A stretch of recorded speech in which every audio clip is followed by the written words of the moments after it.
Wiring the Walthers layout control system is easy. Here are the three basic components in the wiring installation: the power supply, distribution block, and fascia controller. This is no more complex than plugging your phone in to charge it.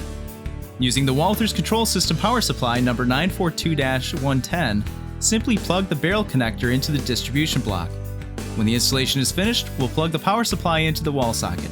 To prepare for connecting the distribution block to a switch machine, we're plugging in a connection cable here in position 1, following the noted setup with brown, red, and orange as printed on the distribution block itself. Simple plug and play. This is intentionally very simple. Simply plug in the connecting cable from the distribution block into the switch machine with the orange lead connected where marked position in, and the red and brown leads where marked power in. We're also going to take a moment to plug in the connecting cable for the fascia control where marked fascia control standard.